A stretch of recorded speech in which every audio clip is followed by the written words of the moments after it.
Well, already people waiting. I feel so popular.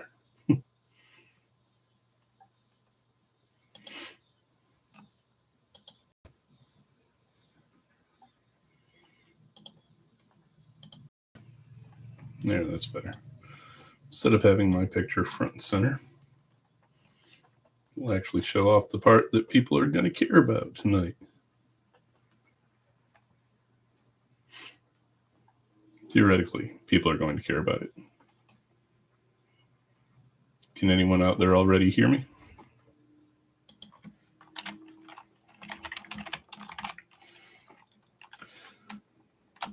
Good evening, everyone. Both of you. How are y'all doing tonight?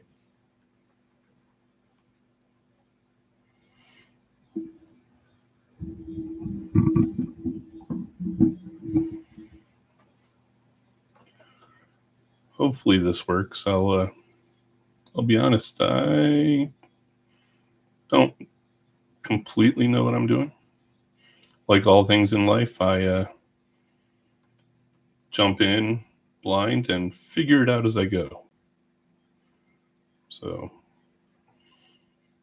hopefully that all works out for the best in this situation. Because as you can see, we've got a lot to go through. I think at last count there was 220 some things here.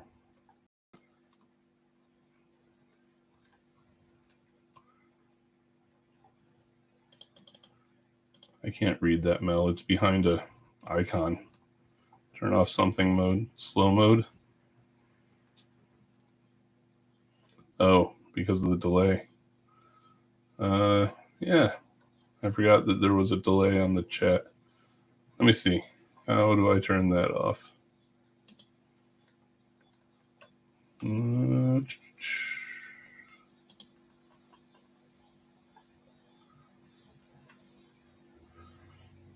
not exactly sure. Like I said, oh, there we go. Found it. Okay. There we go. That slow mode stuff should be off. So chat should be real time now. And I hope that it's kept at the level I'm used to getting from you guys. So, but yeah, so tonight we're going to be going through these, ranking them, and having me admit some of my deep, dark secrets about various things. Hey, Leo, how's it going?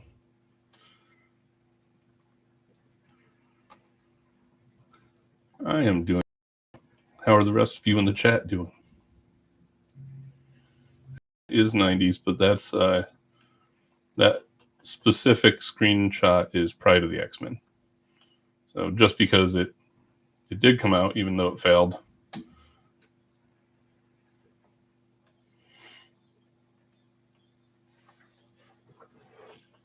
So yeah,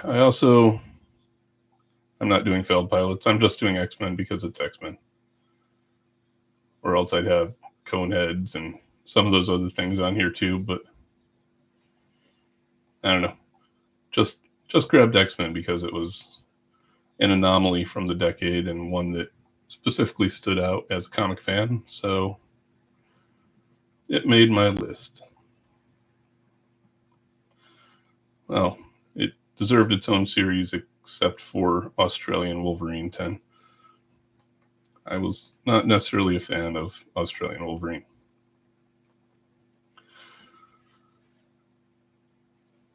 So, yeah. Hey, Slinky, how's it going?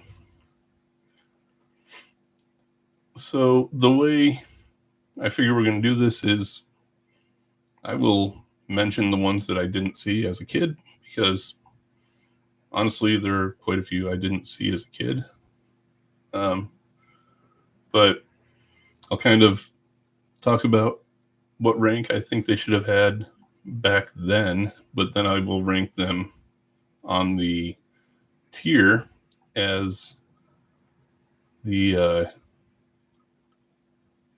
ranking I feel that, having watched them more recently, earns them. So hopefully that makes sense, and hopefully it works out. I'm planning on doing the animated 70s probably in a few weeks. I need to get back into video content swing and get a little ahead of things from that perspective. I kind of teaching full time now, and got a lot going on that I have to negotiate for my free time with. But if this goes well tonight, then I can see doing a live event like this, like monthly, because we have several things we could cover, and a lot of opportunities here. And I've got some ideas for making them interactive and hopefully more of an event. And yes, I will make sure that you guys all get a chance to go through to catch the things that I have obviously omitted before they get to video mode.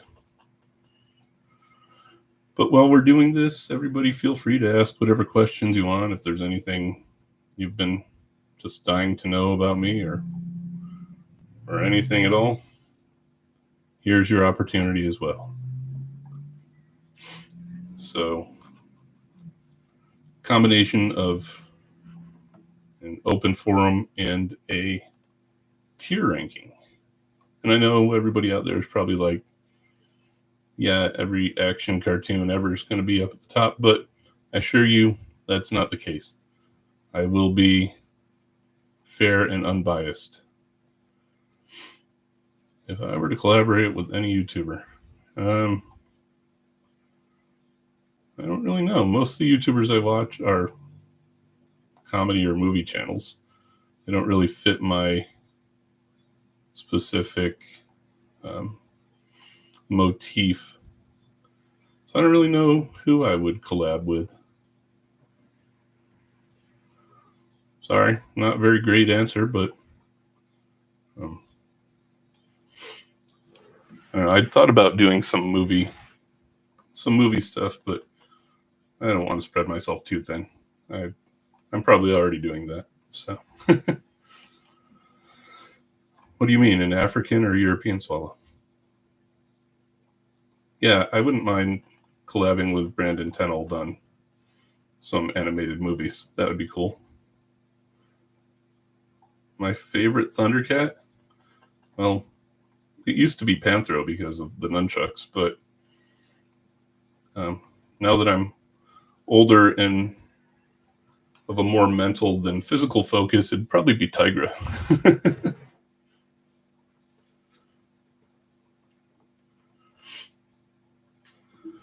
But yeah, let's get into the ranking. Keep the questions coming. I'll bounce back and forth between the two topics, and we'll see how this live stream thing goes. If it, like I said, if it goes well, maybe we'll do the 90s next month, or the animated 80s films, or who knows. Plenty of opportunities for different topics if I can make it through this one. So let's jump in and we'll get started. They're in alphabetical order, so that's how we're going to run through the list. I've also got, when did you notice when cartoons were first made in countries years before they were on our TV? I knew some of them were Japanese. I had older brothers who were significantly older, so they knew a little bit about that I didn't, and kind of picked it up secondhand. So I kind of knew all the way back then.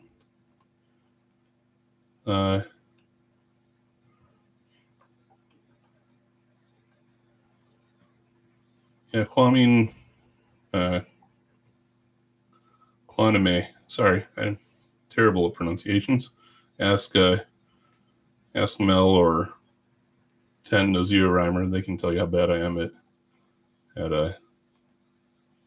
pronunciation. So, but yeah, we can do the 90s if I make this a monthly thing. Definitely, I would love to cover those too. And actually, Leo, okay, Quantum, got it. I can handle that one then. I actually never had any Thundercats figures growing up, I think. So, oddly enough. So yeah, everything on here is in alphabetical order, and I've also got some things broken down where you'll see that Force 5 is on here, but I've got all of the sub shows from Force 5. So we'll probably skip the main category of Force 5 because I just forgot to take it out. But we've got the comic strip and then all of the sub pieces within the comic strip also. So yeah, a little bit like that. Hey, Dorlaxon, how's it going?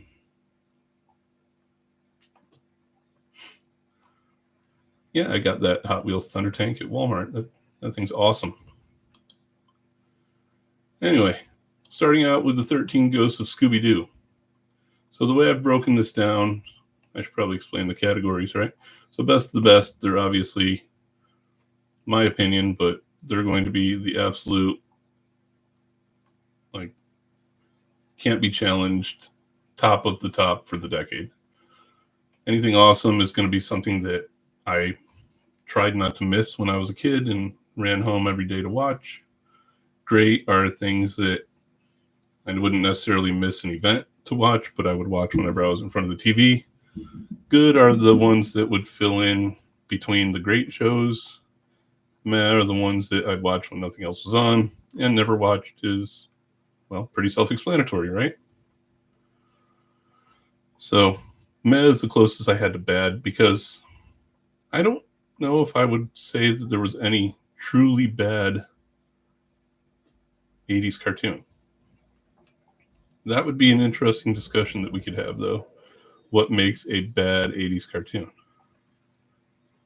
But if I come across any while we're going through, then I will give it a special mention as on the lower end of the meh.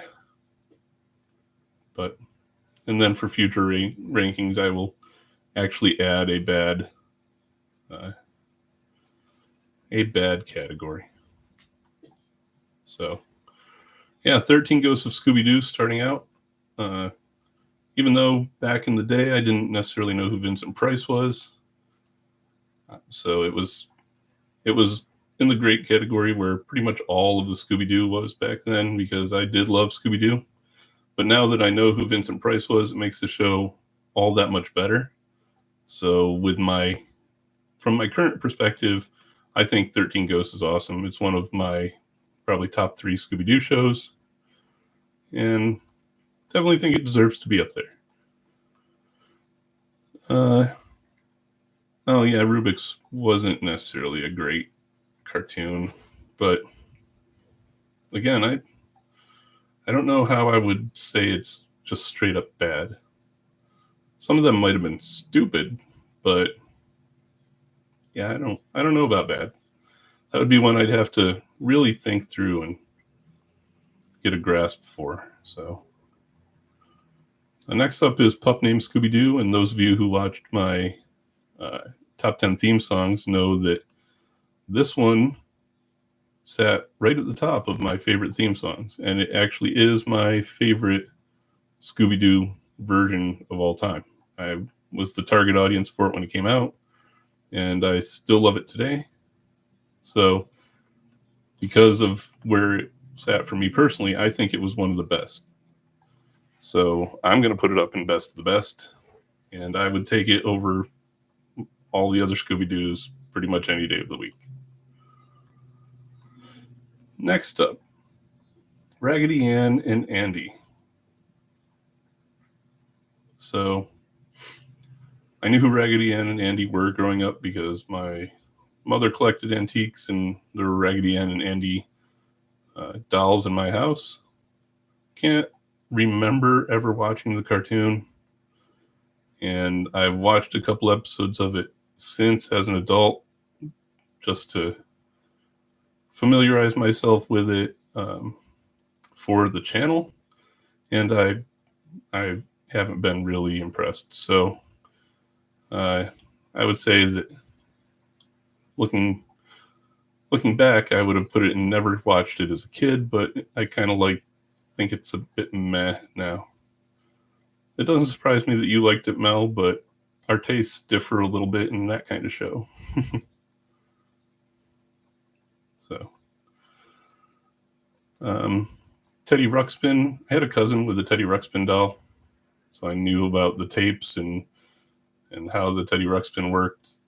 I don't really think I ever saw the cartoon as a kid, but I have watched it since, and considering the property it's based on, I think it's pretty good. It's got some interesting adventures in it and some well put together storylines. So yeah, I think it deserves above a meh, even though it's based on a stuffed animal, which is 2 in a row based on a stuffed animal, interestingly. So here's a big, hard to admit, because everybody's going to think less of me. I never saw Galaxy Rangers growing up. So I was very late to the party and didn't see Galaxy Rangers for the first time until maybe a decade or so ago, when I picked up the DVDs on a whim. So I have no basis for comparison as a kid, having never seen it. But watching it now, I can definitely say that it is an awesome show. I like that it had a through line that, no, 10, don't go. I'm tempted to give Galaxy Rangers the best of the best, but I don't want to overcrowd that category. This is subject to change as we go. But yeah, Galaxy Rangers is absolutely awesome. So it's going to sit here for a minute, and we'll bump up if it deserves it. And just to put this out there, when I was watching shows as a kid, I was from Western New York, so I was only watching channels really out of Buffalo or maybe Pittsburgh. So if it didn't air in either of those markets, I was pretty much out of luck. We did get one channel out of New York City, but it was mostly a movie channel. For anybody that lived up in that area, WPIX, channel 11, exactly 10. I love WPIX. Watch that all the time. So, yeah, I didn't get anything with tiger sharks on it either, Dorlaxon. But Long Island, then you definitely know WPIX, huh? All right, so Gummy Bears. Gummy Bears was one that I thought was pretty great because it was one of the shows that was on after school for me in, I don't know, 6th, 7th, 8th, 6th or 7th grade probably, right? So it's the start of the Disney afternoons, and it was just a fun show. I liked the medieval setting, and it was kind of like a more energetic Smurfs. But yeah, thought that one was pretty great. I wouldn't skip a chance to play outside with my friends to watch it, but I would watch it whenever I was home and in front of the TV. So next up is one I hadn't even heard of before I started this channel, The Adventures of the Little Koala. So I knew nothing about it. And today I've watched a little bit, but I still know pretty much nothing about it. So it doesn't have any history with me and doesn't really stick with me. I'm going to leave it down in the never watched because I Only seen a little of it. It skews a little young for me.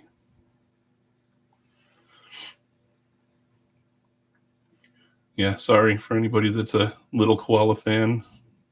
Not to disappoint you all, but no idea. No. So, moving on, we've got our two different Elf series. The original Elf and the Elf Tales. So, I remember when the live action Elf came out. That was like event TV. It was a pretty big deal, and so we watched the pilot, and I actually watched it quite a bit during its first run. And the animated series, I thought it was pretty good at the time. Also, looking back, I don't really think Elf holds up too great, but back then I thought it was pretty good. So for nostalgia purposes, I'm going to rank that one as good. And like Mel said, I wouldn't call Elf Tales terrible, but it was definitely inferior to the regular Elf show. So I will put that one in my meh ranking. So yeah, I never got the cat eating. Fortunately, he just talked about it and never actually, that I can remember, ate a cat on the show. I don't know. Maybe he did, and I'm blocking it out. So next up is Alvin and the Chipmunks, which I obviously saw. I don't think anybody could have lived through the 80s and not saw Alvin and the Chipmunks. It was one that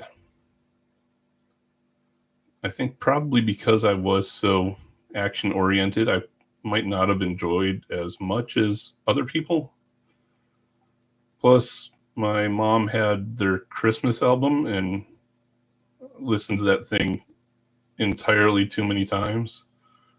So I did enjoy Alvin and the Chipmunks, but to me, I would probably only put it as good because it's not something I went out of my way to really watch.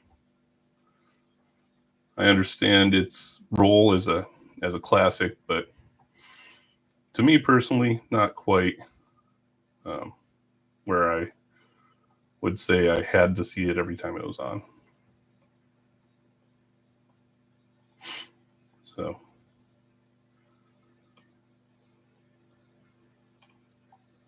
I remember some of those Chipmunks movie kind of things, but like I said, I wasn't dedicated enough to it to really catch everything Chipmunks that came out. So, but oh well, sorry.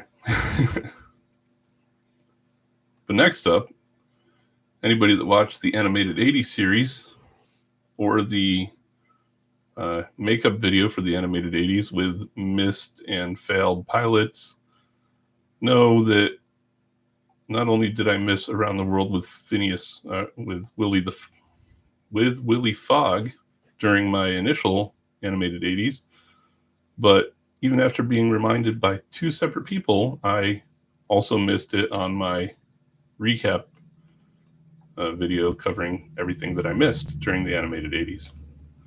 And to this day, I still haven't seen it. So, unfortunately, I have to leave it in the never watched. I'll defer to Mel on this one. She's one of the ones that pointed it out to me that I missed it repeatedly. I'm sure you will. So, next up is the 1980s Astro Boy, and I don't remember ever being aired on any channels I watched as a kid. So this is another one that I came to quite late, but it's Astro Boy, and it's a lot of fun. So looking back at it now, I would say that it's great because it's not quite on par with some of the more modern anime, but yeah, definitely a great show. I would watch it multiple times. And I'll have to check out Willie Fogg's theme. I don't think I've ever heard it, so it's one I'll have to put on the list. All right, so next up we have Babar. This one was, I think, an HBO show, if I remember correctly. And we definitely didn't have HBO growing up. So I didn't see any Babar. I was familiar with the character from the series of books, but I can't recall having ever watched the cartoon. And what I've watched of it since then is typical young viewer fare that if I were to rank it above never watched, I'd probably put it in the meh, because I just, even with rose-colored nostalgia glasses, I don't really like those geared toward the preschool crowd shows. Not my jam. But if it's your jam, then hey, I'm a big proponent of to each their own and watch what you like to watch. My opinion certainly does not have to be yours. What do you mean, like an elephant, Slinky? And yeah, I've never seen the movie, Leo. I'll have to dig that one up. So next up, we've got Banana Man. I think I did see some Banana Man when it started running on Nick. It was fun. Kind of a slapsticky superhero show. I didn't see it frequently or on a recurring basis. It was more like a thing that it would pop up once in a while and I'd catch it. But I thought it was pretty funny.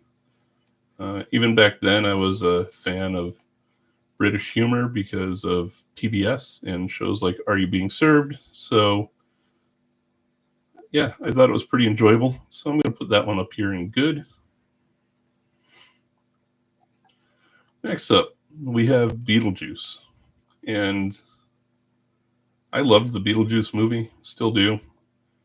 I'm really hoping that the new Beetlejuice is going to be really good.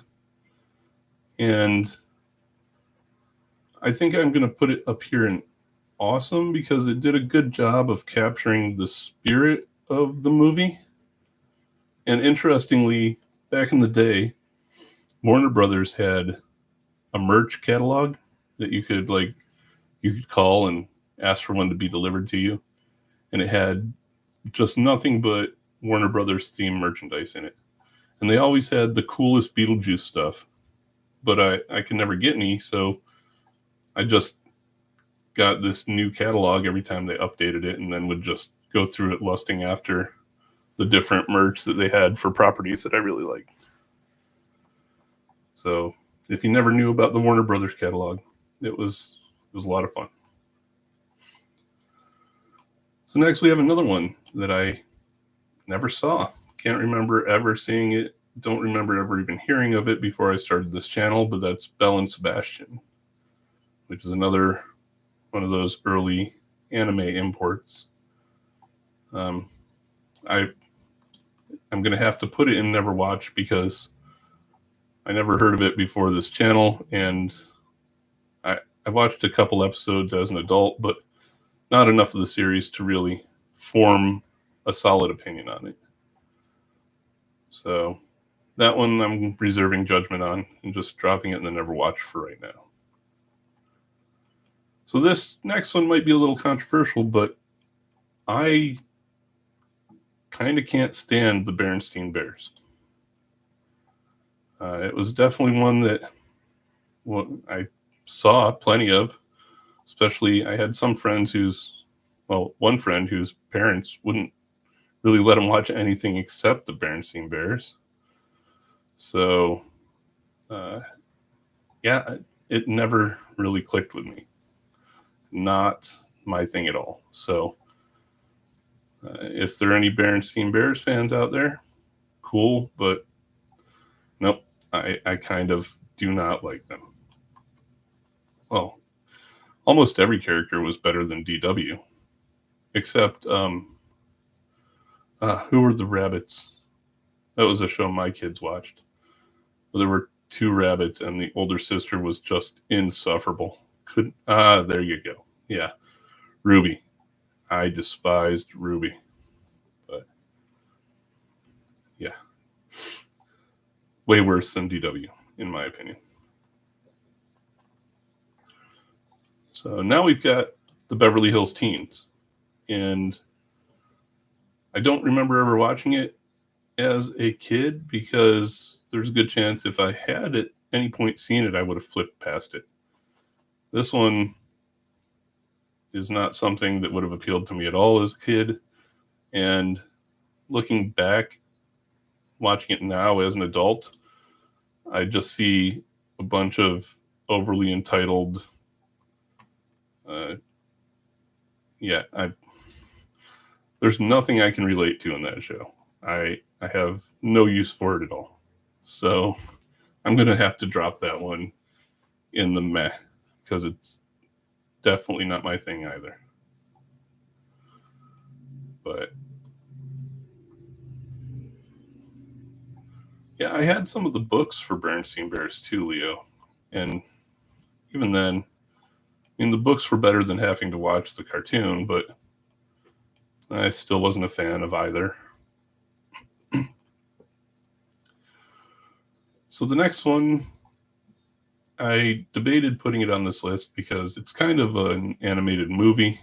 That's how it was mainly released after the fact, was on VHS as a movie. But I decided to put it on here because it was part of an anthology series that ran at the time. So Bigfoot and the Muscle Machines, I know I saw it, and it had kind of a Fall Guy vibe to it, but it didn't ever really stick in my head. I can only remember little snippets of it. And watching it now, looking back, it's kind of goofy fun. So I think this one was pretty good. Nothing really awesome. But yeah, I might be able to see how girl cartoon viewers back when there were such clearly defined battle lines and the boy-girl battle would have watched Beverly Hills Teens, but I guess that was more of a thing with kind of the girl dolls, was making them all rich and giving them all an endless supply of clothing and accessories and everything else, but no, didn't connect with me at all. But this one did, Bionic 6, and it was awesome. For me, Bionic 6 was one of those shows that I would definitely watch every time it was on. I loved pretty much everything about that show, and still do. I'm just praying that it gets like a DVD or a Blu-ray release someday, because most of what you can find out there at this point is like crappy VHS rips or TV rips. So this is a cartoon that needs a remaster and needs to come back, but not a remake, because most everything that gets remade anymore is terrible, but just a re-release of the original 65 episodes of the series. Loved Bionic 6. It was great. Biscuits, I also don't remember watching, but it could have just been like one of those things that blended in with all the other shows of its type. I know I've watched a couple of episodes since, and it fits in with all the other shows of its type from the time. It's good enough, but nothing special. So yeah, Leo, if you can find a half decent way to watch Bionic 6, highly recommend it. It's such a fun show. But oh, did they? I don't remember Bionic 6 ever making it to Sci-Fi, but I was in the Army in the early 2000s, so I probably didn't catch a lot of that. It would be a good candidate for Me TV, though. That would be pretty cool. Another admission, I don't remember ever having watched Brave Star or Black Star as a kid either. I don't recall it, probably because, it was a 1982 release. At that point, I was only like 4. I do remember seeing some of the toys. I think my brothers had a couple of the toys, but looking back, having watched it now as an adult, yeah, I would say it's definitely an awesome cartoon. I don't know, without the nostalgia link, if I would put it in the best of the best for myself personally, but yeah, as an adult, I think it's pretty awesome. The only thing is, I don't like the half sword. It looks a little weird, the star sword, but I understand. The magic sword was a big trope of the time, especially in '82 with the canon surge in Conan-esque movies. So I do think it's funny, though, how much the story behind Black Star parallels the origin stories of Farscape, though, like the modern sci-fi series Farscape. But yeah, that strikes me as a little bit odd. So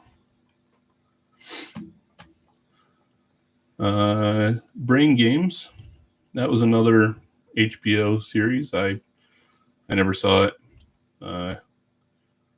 It's a little bit trippy from what I've seen as an adult, so I imagine it's something that probably would have clicked with me as a kid, but I haven't watched enough of it to really make any real judgment on it.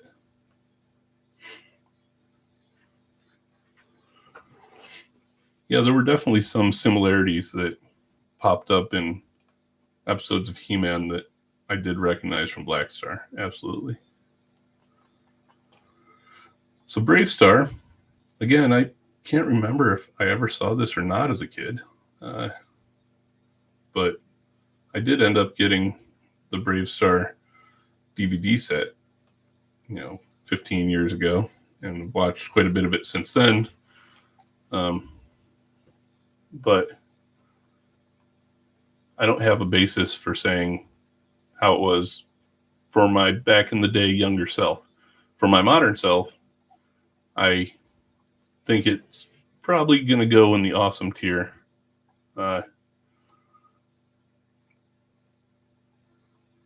Yeah, awesome tier for me. It's another one of those that I might be able to be talked into putting up on best of the best, but we have to go through the list and see what else is on here. I don't want to commit to anything yet. And as for my basis for female cartoon fans in the 80s, not quite Mel. I had some female cousins and friends' sisters that I'm more using as my basis for what female 80s cartoon fans enjoyed. So next up, we have a couple of different Looney Tunes entries. This one is the Bugs and Tweety show. All the Looney Tunes, they skewed a little old for me. I know that sounds terrible, but I never really clicked as well as a lot of people might have with the generational humor from them. I still enjoyed them, and I would watch them when they were on. So to me, they're definitely at least good. They straddle that line between good and great, depending on the episodes. But the older Tex Avery 40s, 50s era Looney Tunes, they weren't really my thing. I did enjoy anytime we had a school assembly where they showed clips from Looney Tunes so they could make the point about how we shouldn't stick forks in light sockets or in a toaster and tried to reinforce the fact that dynamite was bad. But yeah, I actually remember those assemblies better than I remember most Looney Tunes episodes. I was a big fan of Roadrunner and Wile E. Coyote, though, and Speedy Gonzales. They were probably my two favorite pieces of Looney Tunes back in the day. Oh, and Marvin the Martian. Loved myself some Marvin the Martian. But yeah, that was, I think, all the Looney Tunes for me going there. My true Looney Tunes is awesome switch wasn't flipped until Tiny Toons came out. Tiny Toons is my favorite Looney Tunes. And I don't know why my webcam is, I promise I'm not leaning. My webcam, I think, is slightly askew. Sorry. Yep, Duck Dodgers was great. I did love anytime Daffy put on the Duck Dodgers costume. All right. So next up, California Raisins. And I know I watched a little bit of it back in the day, but what's it say about the cartoon that I remember the actual raisin commercials way better than the cartoon itself? The cartoon was nothing special. It was a meh. I would generally flip past it unless there was absolutely nothing else on TV. You know, if it popped up on a Sunday morning and I had a choice between that or the 700 Club, I was going to watch the California Raisins, but otherwise, probably not. Yeah, no problem, Mel. Next up, we have Camp Candy. And I actually thought this show was great. It had really good situational humor. I mean, I don't think you can avoid that with John Candy, but a super catchy theme song. Nice. Yeah, exactly. It's one that I think has aged really well. It's gotten better with time. But I thought it was a pretty great show even back then. It was just a lot of fun and easy to relate to, I think, as a kid. So definitely got to put that one here in great. Next up, we got another anime that I never saw as a kid with Captain Harlock and the Queen of 1,000 Years, which is the American mashing together of Captain Harlock, Space Pirate, and Queen Millennia. So not something I ever saw until more recently, and even then, it's nowhere near as good as the parts that it's comprised of. I would watch either show independently any day of the week. So it's good, but only because the sources that it's built from are good. It would be better if they weren't haphazardly stuck together. So, yeah. If it were going to be on an anime list, I'd rank it higher.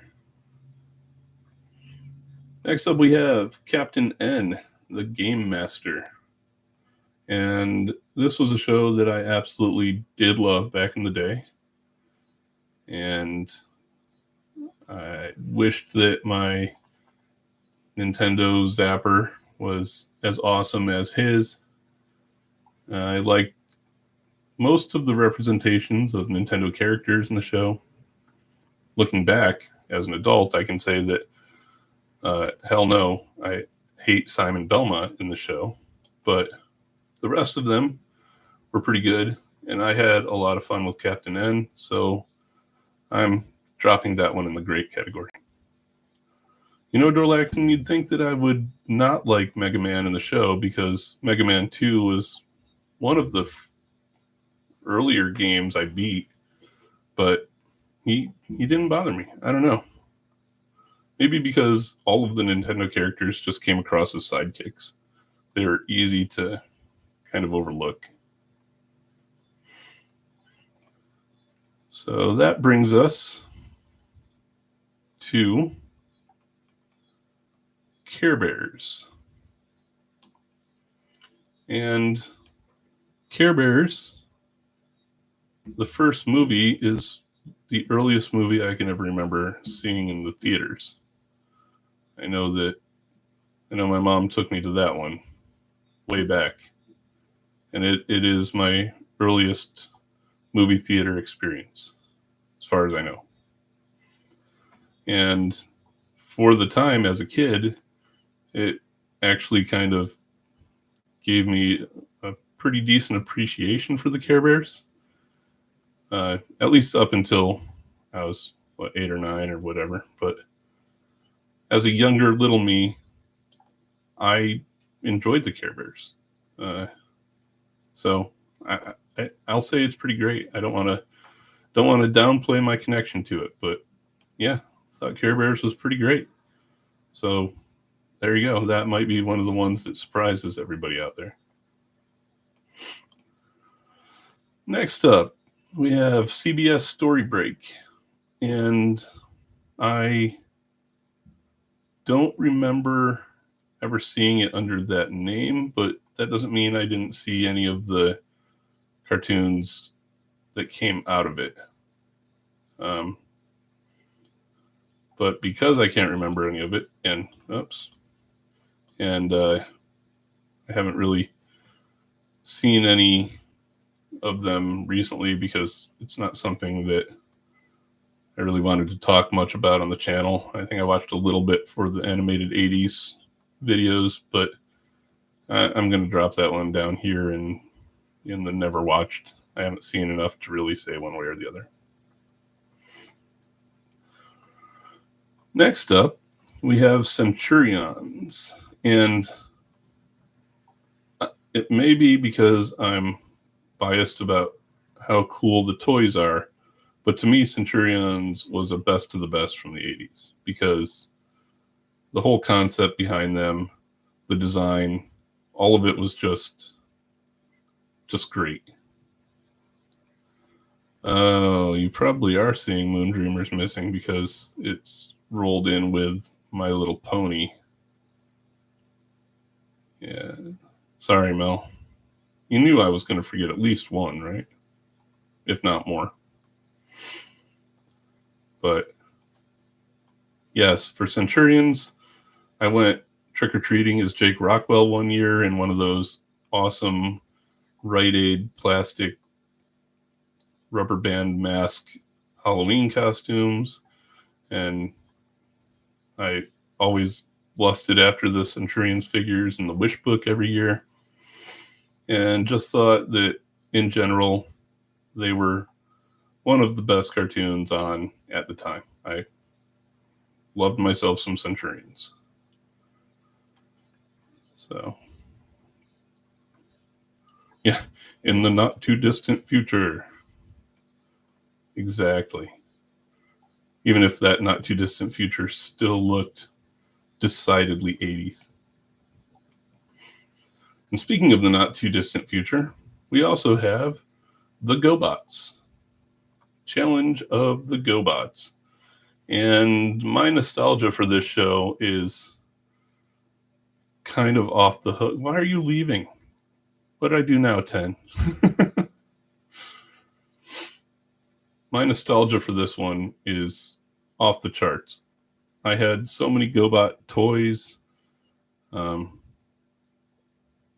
That there was a lot about GoBots that connected with me personally. You know, we weren't necessarily the wealthiest family, so I had a tendency to get more GoBots than Transformers. And I remember getting the Command Center and Frenzy for Christmas one year, and then the Power Suits one year. And I'll be the first to admit the robots generally look like crap, but I don't know. I can't break away from how much they meant to me as a kid. So the GoBots have to go awesome for me. So yeah, I don't know what else to say about it. it's just right there in my nostalgia bones. So next up, we have the Charlie Brown Show. And I don't know if I ever saw the serialized show, but yeah, we all right, have a good night, Matthew. Thanks for watching. I don't remember if I ever watched the serialized Charlie Brown Show, but I know I watched plenty of Charlie Browns and Peanuts as a kid. You know, every year with especially the Great Pumpkin and then the Charlie Brown Christmas special. But it's another one that probably I would put equal to most of the Looney Tunes stuff. It was enjoyable. I generally found it fun, but not something I went out of my way to watch. So, yeah, sorry about that one. I know that some of you, especially, what are cyborgs? The GoBots? Yeah, technically, they're transplanted human brains in robot bodies. So I guess maybe by definition that would make them cyborgs. I don't know. Could go either way. And sorry, 10, I'm not specifically targeting you in this stream, but yeah, Peanuts, like I said, I can't remember watching the serialized version back in the day. I can remember watching Chip and Dale's Rescue Rangers, like, religiously. This was a show that hit the Disney afternoon during my absolute prime Disney afternoon watching period, and it was a daily thing after school for the couple of years that it ran. And I still think it's pretty great to this day. It's too bad that Gadget and Monterey Jack and Zipper have disappeared from Disney canon, but I loved some Chip and Dale Rescue Rangers. So that one's going to have to go on my great tier.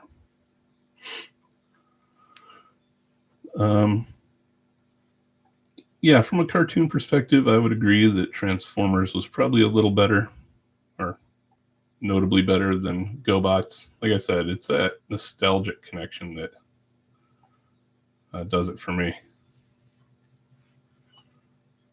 But yeah, Rescue Rangers, I don't know if there's anything about it I didn't like. Although the Cuckoo Cola episode I did find rather disturbing as a kid.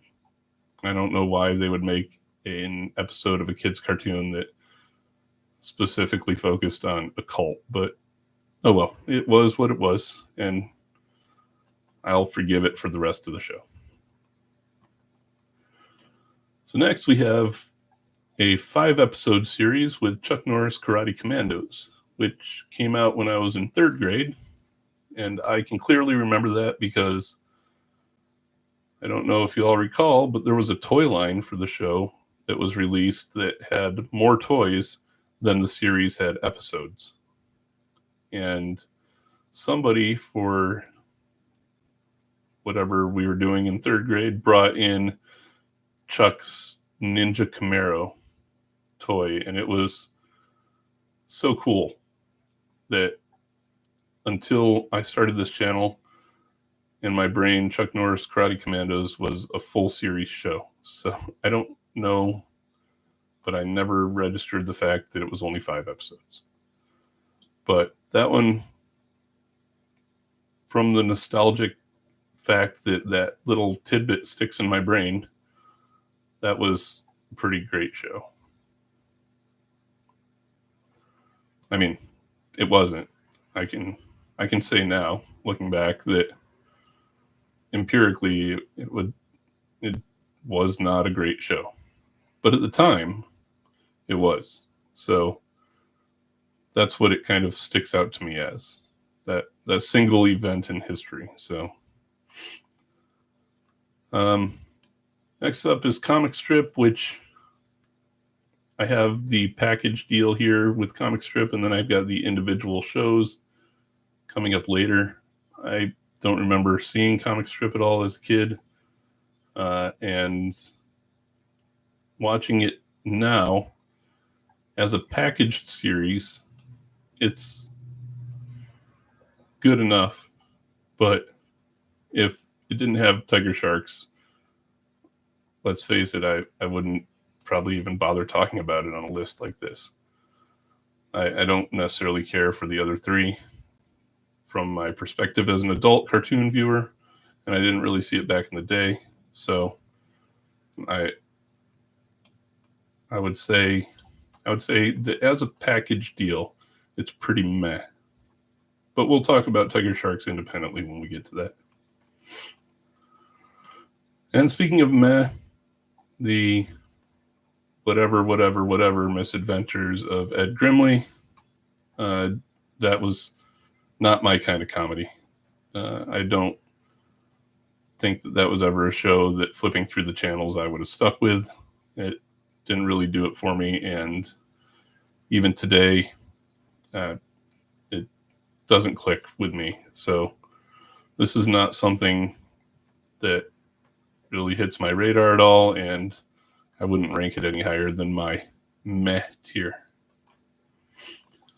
What I would rank higher than my meh tier, and this one also actively for me is one of the best of the decade, is Cops. I loved Cops. Such a great show. The characters were so G.I. Joe-ish in their design and their specializations. I really can't say enough good things about it. It's so much fun and just had an awesome roster. The toys look cool. And yeah, I absolutely loved it. So, and oddly enough, the DVD set, I bought the big box one when it came out, which only had like half the series in it.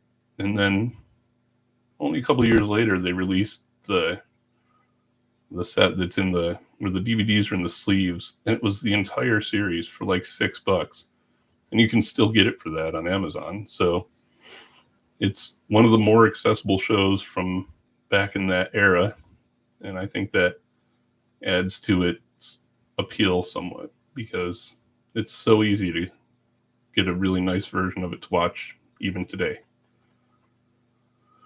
But yeah, loved that show. And next up we have Count Duckula. And this one really did connect with my sense of humor, and I enjoyed it quite a bit. Enough that I would call it pretty great. But yeah, I liked the whole primary conceit behind the show with the vegetarian vampire, and particularly, even if I didn't care for Duckula himself so much, I loved the butler and the nanny. They were such great supporting characters. So yeah, had a lot of fun with that one, and would definitely put it up in great for my own personal ranking. Next, we got another Looney Tunes show with the Daffy Speedy Show, and I kind of have to stick it there on the same tier. Pretty much all the Looney Tunes I'm going to have to throw in right there. But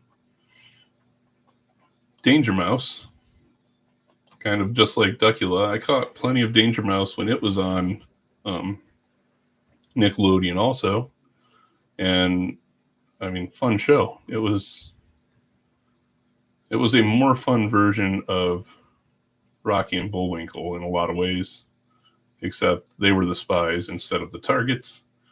But yeah, I love Danger in Morocco.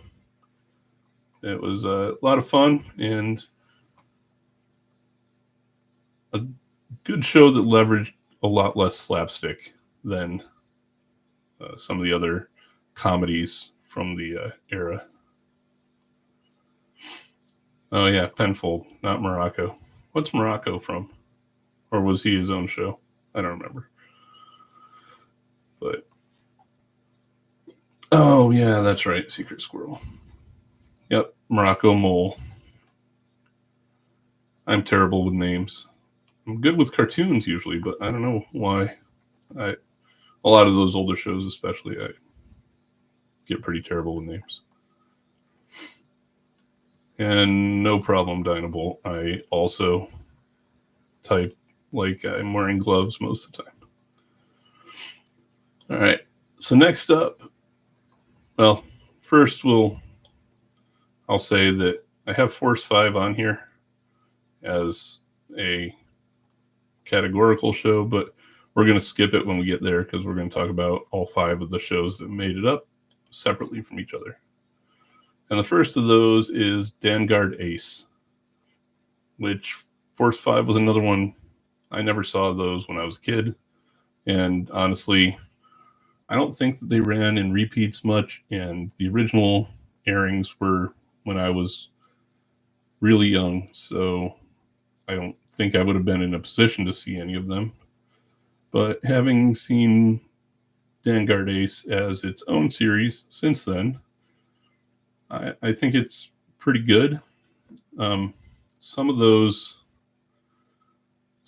earlier anime, they were a little rough.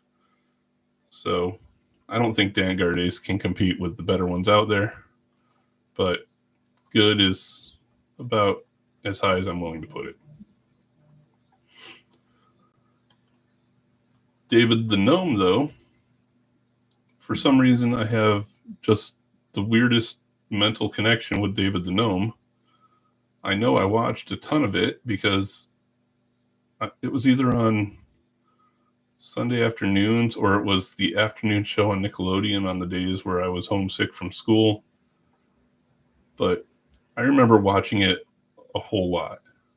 And looking back as an adult and watching it now, it's very dry,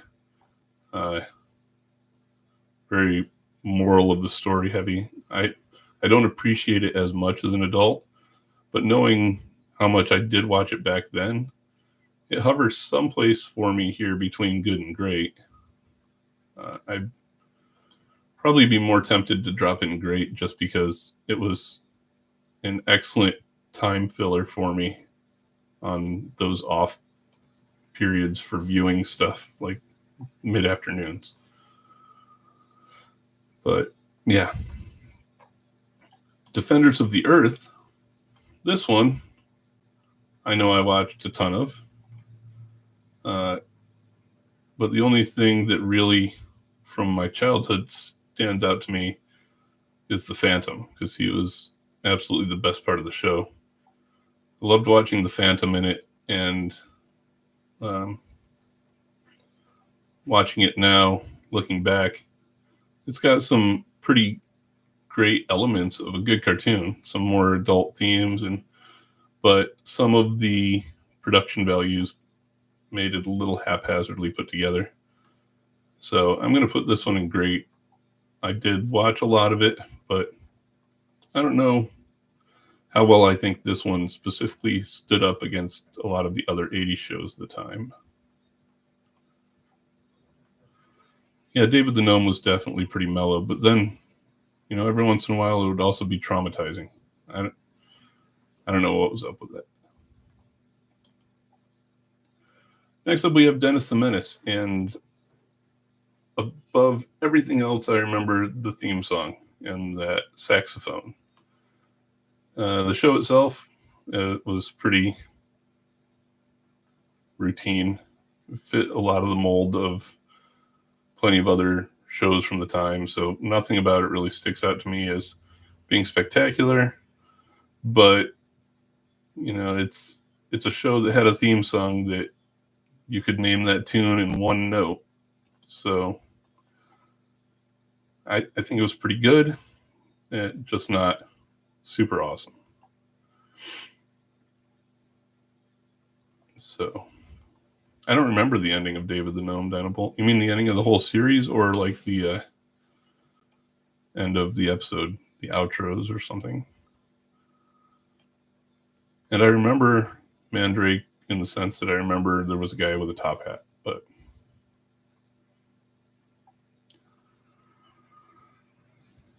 So, speaking of memorable theme songs, next we have Denver the Last Dinosaur. And, oh, I don't remember the ending, but maybe that's probably for the best. Denver, I don't really remember seeing as a kid either. I have absolutely no recollection of it. What I've watched of it now as an adult, I think it's fine, but it's another one of those just not that great a show, in my opinion. It's better than a meh, but not something I would really go out of my way to put on. And I remember Dink even less, and I'm even less impressed with Dink now, having seen some as an adult. It skews a lot younger, and like I said earlier, that doesn't really click with me too much. So, Dink turns into a tree? I mean, I guess every dinosaur turned into a tree eventually. But there were some dinosaurs of the period that were significantly better, like Dino Riders. Can't even pretend that this goes anywhere but great. I think probably because of the toys. The series definitely didn't run long enough to be like a best of the best cartoon only, but the toys were just so good. They looked so great, and yeah, everything about the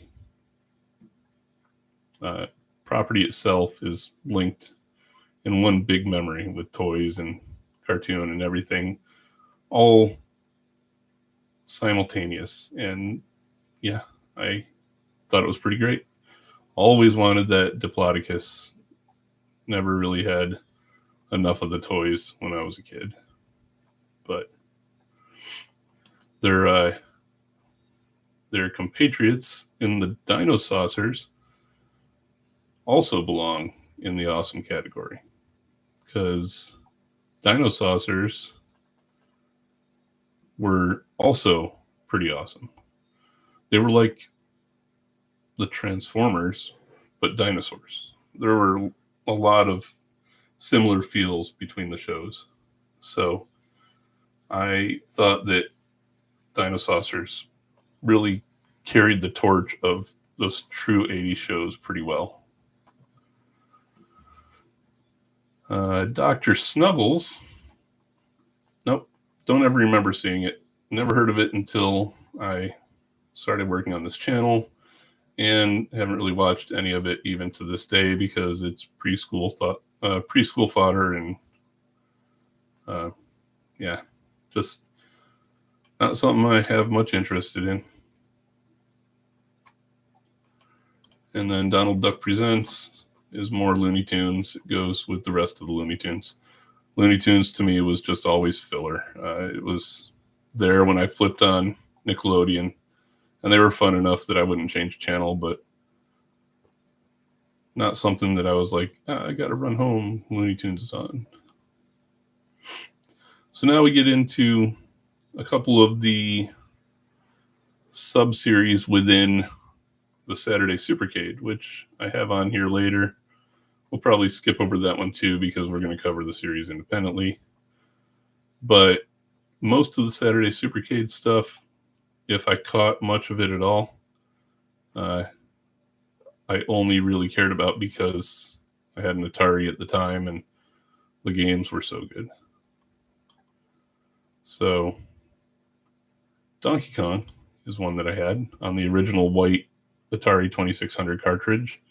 And so that was one of my favorite games at the time. But Donkey Kong Jr. was not as strong, even as a cartoon. Yeah, sorry, Jacqueline. My sense of humor skewed somewhat differently than some of the Looney Tunes. So, unfortunately.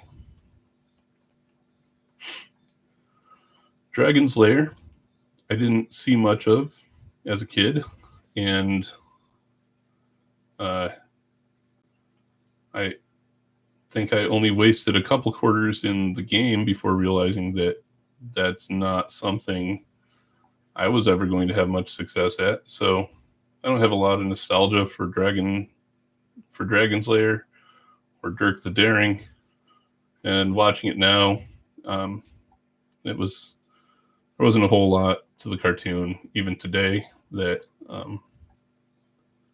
really sticks with me. And Dorlax and I am a terrible video game player, and more difficult games like that are definitely not my thing. So not really something that clicked for me much. Track Pack was honestly before my time, 1980, without really any reruns to speak of. I can't say I ever saw it as a kid, but I liked the series having seen it as an adult. I think it's a pretty good series. Again, it's kind of formulaic to a lot of the similar themes going on at the time. So I don't necessarily think it stood out too much amongst its contemporaries, but it's definitely something I would consider to be a good show. But this one has to be one of the absolute best cartoons of the 1980s. DuckTales was just an awesome series. Had such a great theme song. I know it didn't make my top 20 theme songs, but as far as the music behind it, I think it was because I just didn't care about the lyrics, but I love the song because of the original DuckTales NES game. I played the hell out of that game. And yeah, I think I like it because of the chiptune version. But yeah, nothing I have a complaint for about DuckTales. Everything about the show was good. The villains were fun. The globe-trotting adventures were fun. The only... Well, I was going to say I wish Launchpad wasn't just a joke character, but I guess he worked. I did like him. I just wished he was more of a reliable character. It was still fun. So yeah, no complaints about DuckTales. Definitely something I would consider one of the best shows of the time. That he did, even though he always crashed Darkwing's plane too. But that was the best run of the Disney afternoon, was when it was DuckTales, Rescue Rangers, Tailspin, and Darkwing Duck. I loved that 2-hour block, and it was just awesome.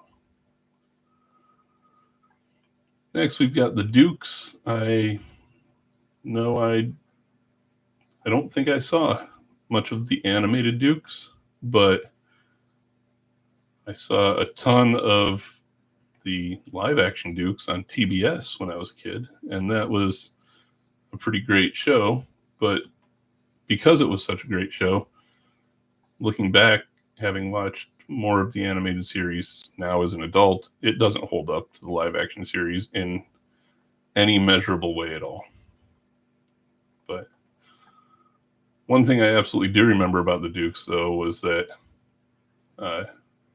my grandma had a box of toys for the kids when they came over, and they were generally not great toys, but she had a big plastic General Lee in there, and that one was fun. I don't remember much else about going to visit my grandmother, but of the terrible toys she had available, I did like the General Lee. So next up, Dungeons and Dragons. This was the kind of show that would have made my mom have a mild heart attack. She was probably too heavily invested in the whole satanic panic thing. So I only caught this one at friends' houses, but from watching it more recently, I think it's absolutely great. But then again, I love D&D as a property, and just, I don't know, pure wish fulfillment. And it was a pretty great show. So, what, D&D? You think it's the best of the best?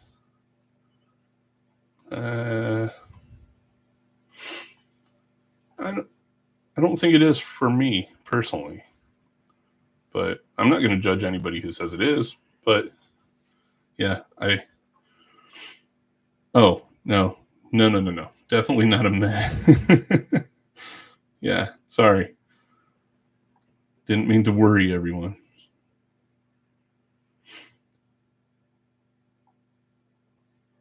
Yeah, definitely a great series. And for those of you who may be interested, it's actually my next deep dive. So I'm hoping to get that out by Monday. So look forward to a Dungeons and Dragons deep dive being my first regular back to it video. Hopefully by Monday, like I said. And the Dodge Charger ever since then has been way toward the top of my list as if I could have a car, it would be that era of Charger. What was it, 74 that the Dukes drove? Yeah, I would love one of those. But yeah, I wouldn't want a modern Charger. The Challengers are nice, but not a Charger anymore. So Ewoks, the next series. Ewoks was fun. And I remember my mom spent weeks trying to collect all 6 of the Ewoks figures from the original Kenner Return of the Jedi line for Christmas for me one year. So I assume I liked Ewoks quite a bit back in the day, but I honestly don't remember. That I was pretty young for that time period when she bought those figures. No problem, Leo. Thanks for watching. Have a good night. But watching it now, the Ewoks, I think I'd probably put this one in it good also. It's a decent enough show, but nothing special, and really probably just capitalizing on the Star Wars affiliation. Sorry, Mel. I know you're an Ewoks fan. Fantastic Max, I know I saw plenty of. But even if I liked it as younger, looking back now, I don't feel like anything for the show. So again, has to be one that I'm going to drop into the meh. I get it if anybody else liked it, but nothing stuck with me about it. And honestly, hearing him run around yelling dirty diapers all the time grates on my nerves. So the Flintstones, to me, the Flintstones are very similar to Looney Tunes insofar as I didn't really connect much with the 60s, 70s humor. It was fine, but nothing that was like way up in my all-time, yes, this is awesome list. So that Honeymooners scenario didn't really do much for me. So yeah, same with this one. I did think that the Frankenstones were pretty neat, but probably more because they were Addams Family-ish. And I did like the Flintstones kids more. I thought they were a decently fun take on the kidified shows, so one of the better ones of the era. But still not something that is going to be ooh, I love that. Oh, really? I will definitely be getting a complete Captain Planet. That would be awesome. I've been hoping that it would get a re-release for a while now. So Yeah, sorry, Mel. I don't hate them. They're just, I don't know, a little indifferent. Yeah, he's going to take pollution down to 0. Fonz and the Happy Days gang, that suffers from the same thing that the Dukes suffered from. It was nothing like the series it was based on, and I watched enough of the live action series as a kid that I really didn't have much use for the animated version. Foofer, I didn't see. Don't remember seeing it, at least. So maybe I did, but I have no real memory of it and haven't really watched any of it enough to say I have done so now. So yeah. My favorite part about Captain Planet was how many Star Trek people voiced characters in it. I'm going to put this one down here at the bottom because I'm not going to bother with it as an anthology show. Fraggle Rock I liked quite a bit, especially that freaking theme song. So I think that one I can put up into great. It was especially for when it was running back to back with Muppet Babies, because I loved Muppet Babies so much. Fraggle Rock was just really a lot of fun. I saw it way more than I saw the actual puppet version. So Frogger, at best, I'll say that one was good. Even watching it now, it doesn't, I don't know, the theme song and the fact that situationally he was like a newspaper reporter. What did that even have to do with the game about crossing the street and not getting eaten by alligators? So I don't know. Doesn't really do much for me. And yeah, I might even put that one down in meh. It's no, not great. Super Ted, another one that Mel's gonna not really agree with my ranking on, but I thought it was just good. I don't know. I wasn't a big fan of the plush come to life thing. So at best it was good for me, but still decent. What 2 do you want to see, Mel? I'll skip ahead just so you can go to bed. I know that it's rough for you tonight. Well, the live stream will be available to watch, so any of you that have to dial out earlier, I appreciate you sticking with it as long as you have, and you're welcome to watch it on the channel. So, but yeah, we'll keep going. Mel, you just tell me what 2 you want, and I'll do those so that you can bail if you want to.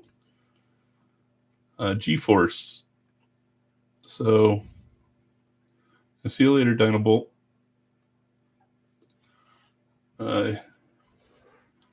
G-Force. G-Force, for some reason, well, I don't know if I ever saw G-Force, specifically Guardians of Space. And honestly, looking back at it now, it's not a great adaptation of the weakest version of Gatchaman to begin with, because it was from Gatchaman 2. They had the more stupid looking plane. The G-Force characters were given terrible names in the US version. So as a Gatchaman adaptation, G-Force, it's just got to be meh. I love Gatchaman and I love Battle of the Planets, but that was such a bad translation of the worst version of Gatchaman. So I'm sticking it in meh. So to take care of a couple from Mel here real quick, let's jump ahead a little and come down here to grab Transor Z, which is the Americanized version of Mazinger. And I didn't see it at all back in the day. I can't remember if it ever aired in my local area, but I never saw it. But I did know about Mazinger, the Japanese property, because my brothers had some things.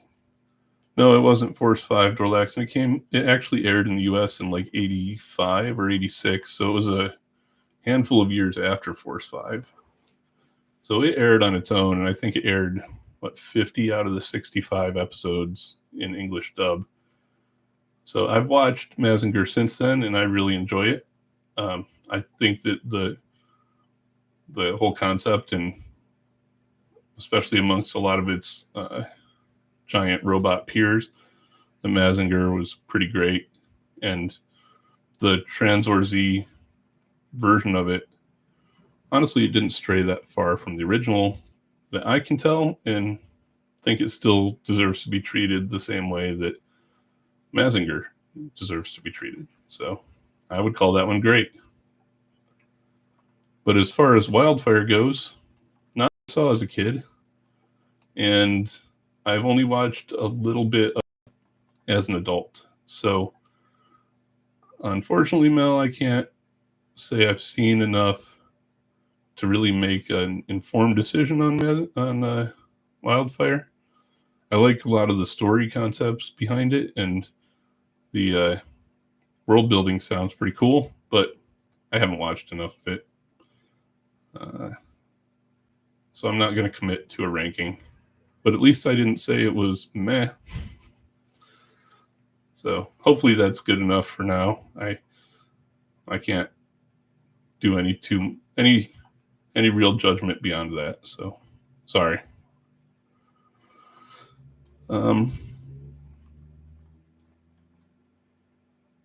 Yeah, I just watched the Modern Grandizer movie not too long ago. They've got it on Tubi. That was a lot of fun. That was a fun movie. But all right, the next Force 5 entry we come to, Guy King. Guy King was definitely, in my opinion, better than Vanguard Ace.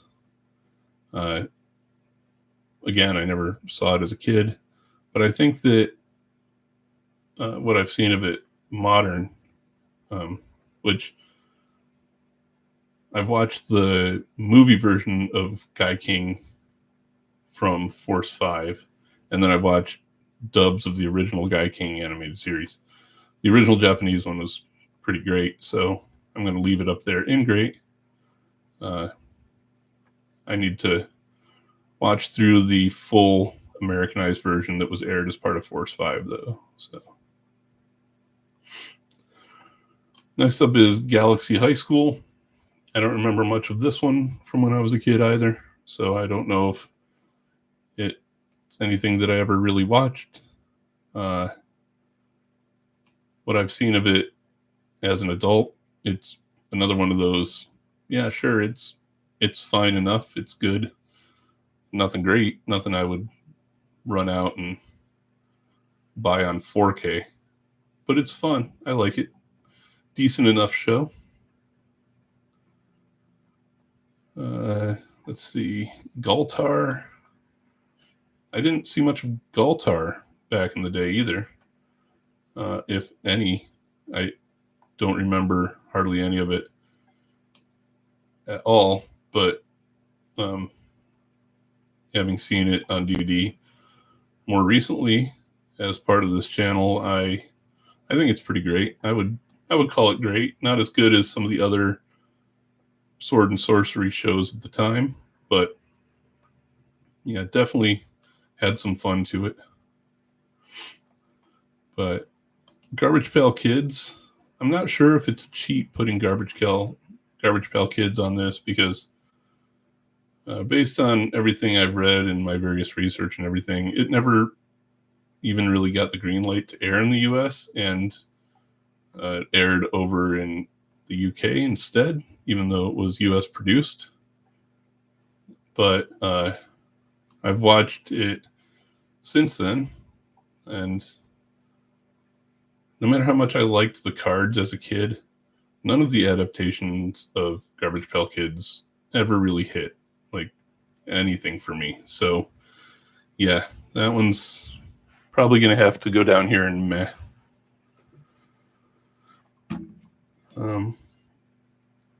Yeah, I don't hate on it, but none of the properties were ever really that true to the spirit of the cards.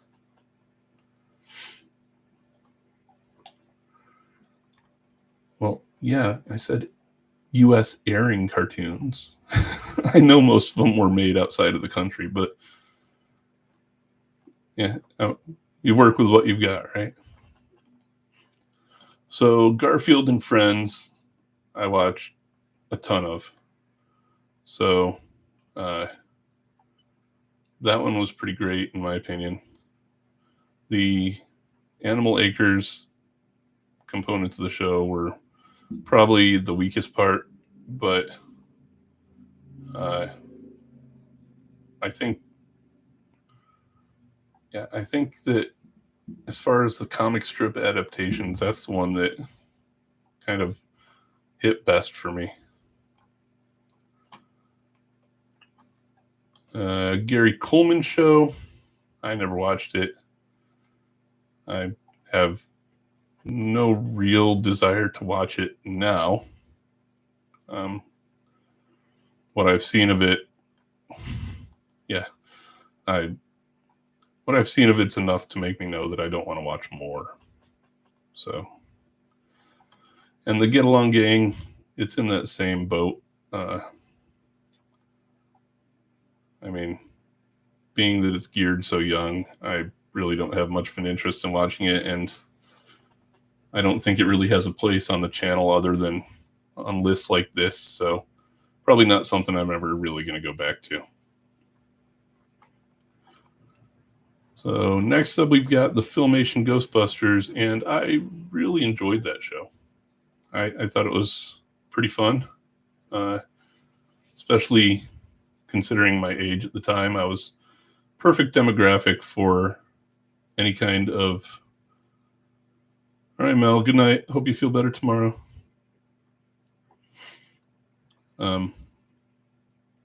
Yeah, especially any kind of show that had a super intelligent ape as one of its primary members. I mean, she drove the car.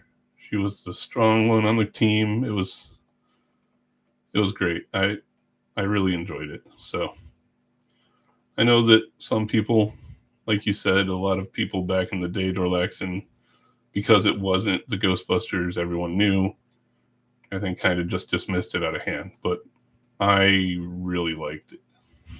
It just kind of spoke to me.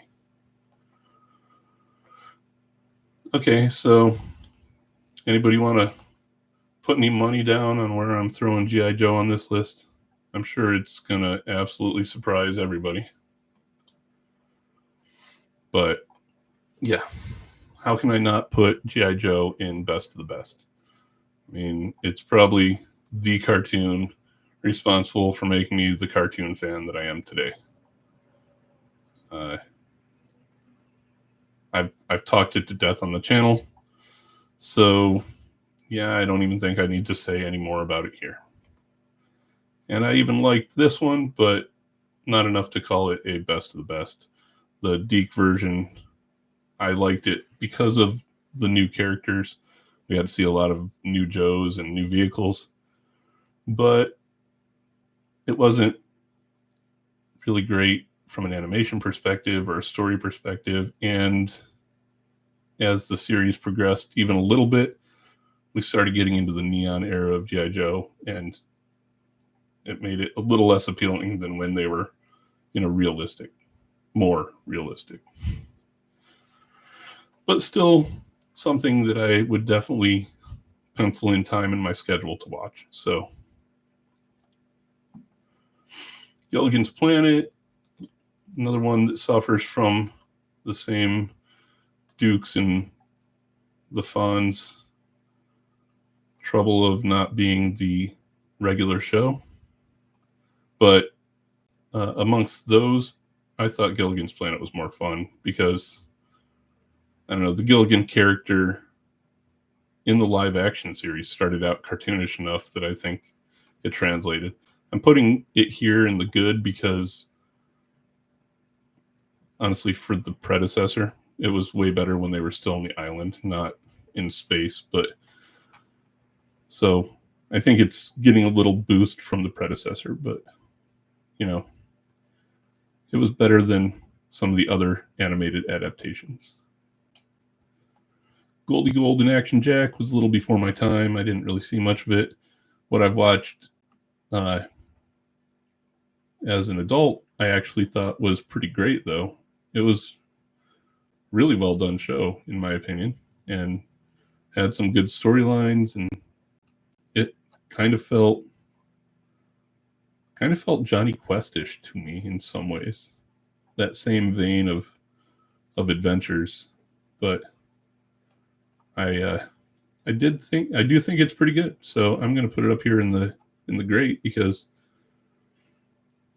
especially as far as female protagonists went during that era, I think it stood out amongst its peers, definitely. Good Morning Mickey, for me, fills that same place that Looney Tunes of the era filled when I was just not clicking with the older humor and aesthetic in each of them. So, and I didn't see it much other than when I was being watched before school at my cousin's house because they had the Disney Channel. I had no Disney Channel, so. All right, so next up we have another Force 5 show. I can't actually read this one. What's a Force 5 show that started with G?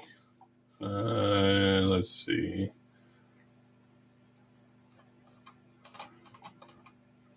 Come on, 10. I know you know this one.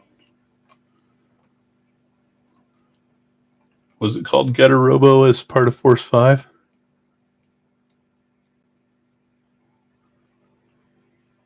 I can't tell. Oh, yeah, Grandizer. Good call, 10. So, yeah, Grandizer. Because Get a Robo wasn't Get a Robo Starvengers? But, again, I didn't have Force 5 on any of the channels I watched as a kid, so I have to base what I know about it from what I've seen now, and it's another one that it's that early anime syndrome where it was good, but it wasn't, it wasn't Star Blazers, it wasn't Battle of the Planets. I don't think it compares as well to anime of the time as some of those other shows. But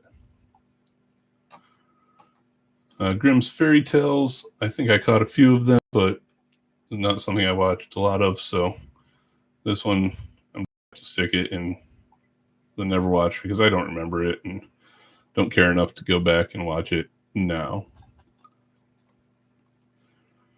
So here's another one of our decade's heavy hitters, and I think anybody who's watched this channel for more than a little bit has heard me talk about how my mom never let me watch He-Man back in the day. So all of my impressions of the original 80s He-Man and the Masters of the Universe come from watching it as an adult. And therefore, to me personally, this is going to be so contentious. I'm going to put it in awesome because I love it, but I'm not going to put it in best of the best because I don't have that direct memory line to it.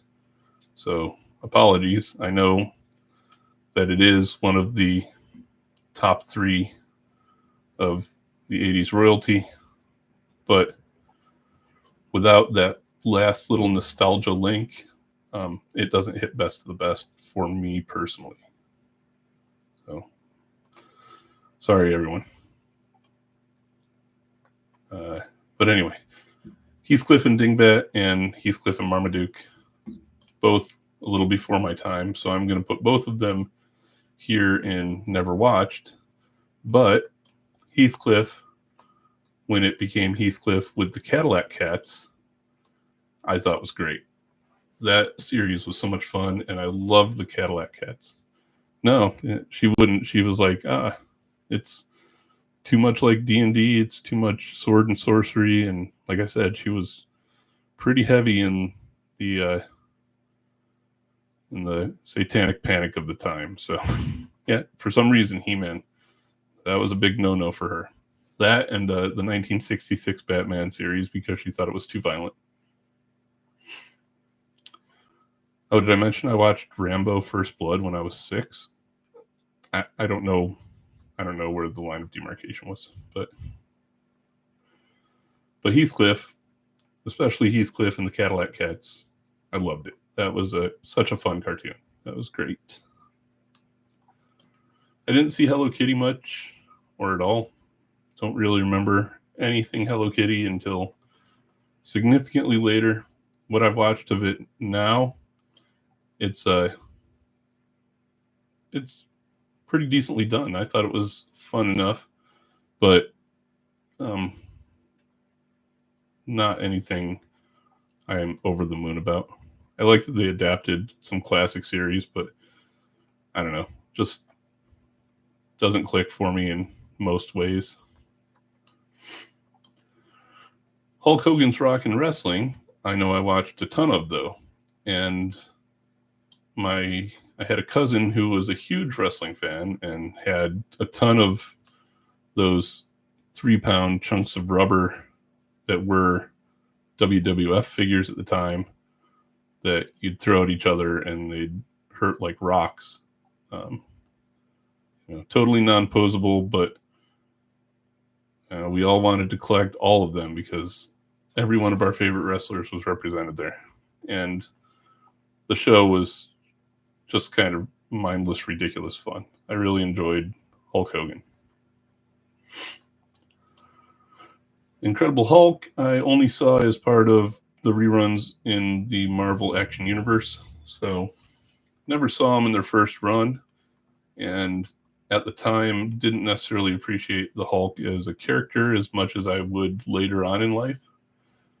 So I thought, I'm tempted to put this one in good because every representation of the Hulk from the time underpowered him so much. You never got the sense that Hulk was anything near the powerhouse that he was supposed to be. I know that was intentional for the live action show, but they shouldn't have had any such restrictions on the cartoon. So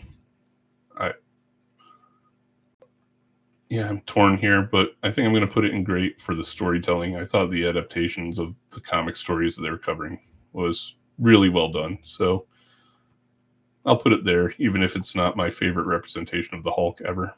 But so in Humanoids,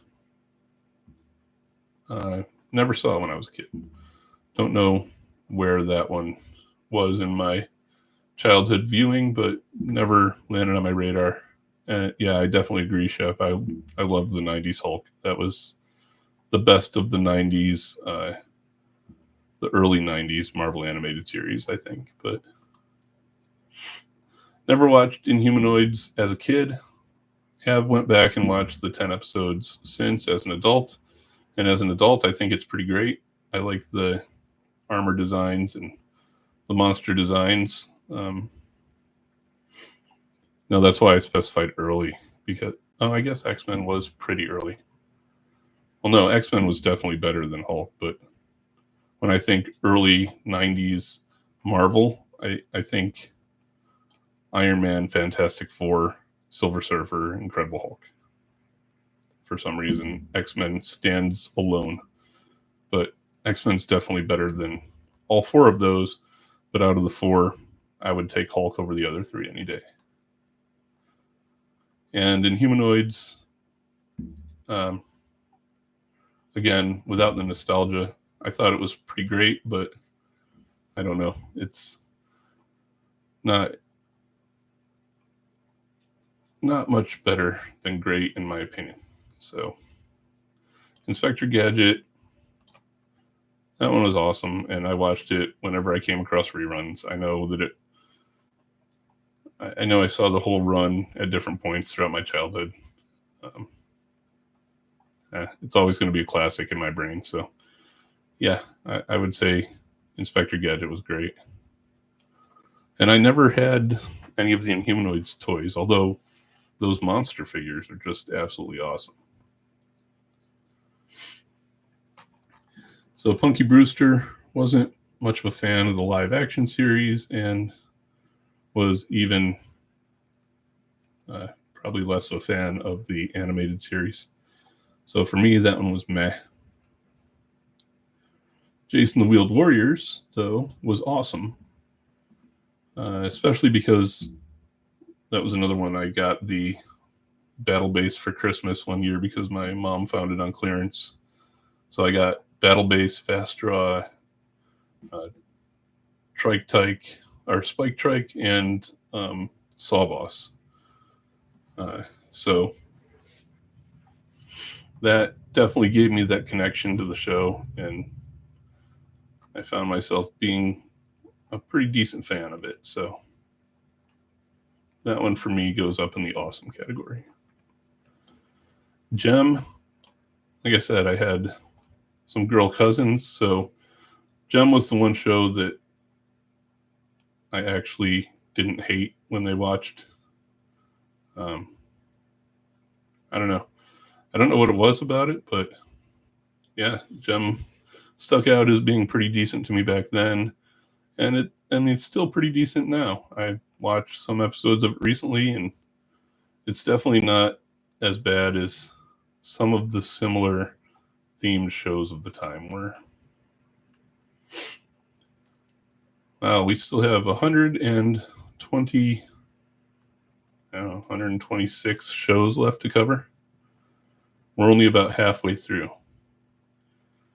So, what's everybody think about splitting this off and doing another live stream same time in like 2 weeks?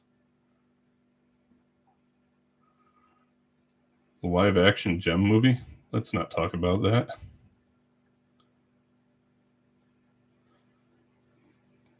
We definitely watched a lot of cartoons. I'm going to screenshot what we've done so far, and I'll post it on the channel page for Dr.Animaction. And oh, well, yeah, I'm not putting The Simpsons on there. It came out 4 days before the end of the decade. I feel like that's not enough time to make any judgment on the show other than from now looking back. If we were to judge it only on the pilot episode, I probably would have been like, yeah, it's good. But I don't know. I don't think it has its feet firmly enough in the 80s to really make a December 13th, fair, or 17th. That's fair. But I don't think it had its feet planted firmly enough in the 80s to make a truly informed decision about how good it was going to be after that. But that's just my 2 cents on it.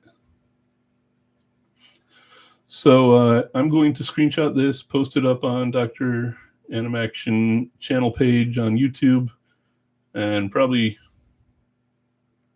post it on dranimaction.com. That's another thing that's definitely on my to-do list is, I've been meaning to work on the website. I just have so freaking much going on. So apologies for everything that I'm not getting to, but I'm going to post this up.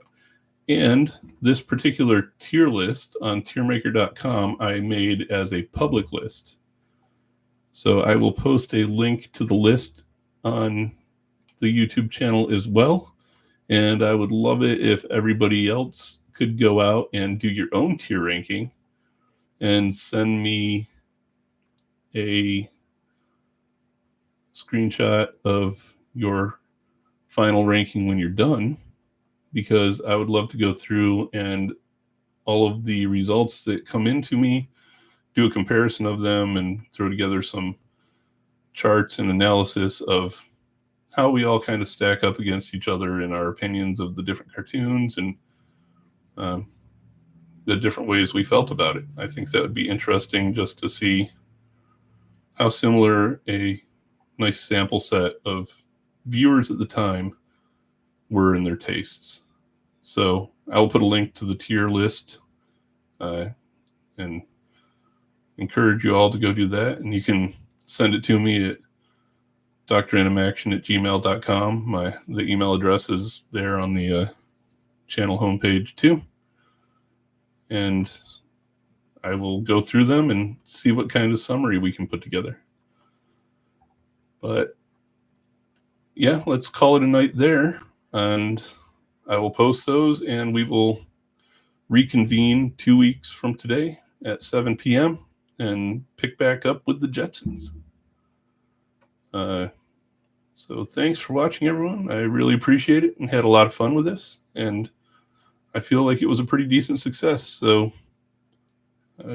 probably going to be something that I'll keep going with at least once a month. And hopefully we'll continue to grow it and have some good discussions in the future. So thanks for watching. Appreciate y'all. Stay tuned, and stay tuned as in cartoons. Later.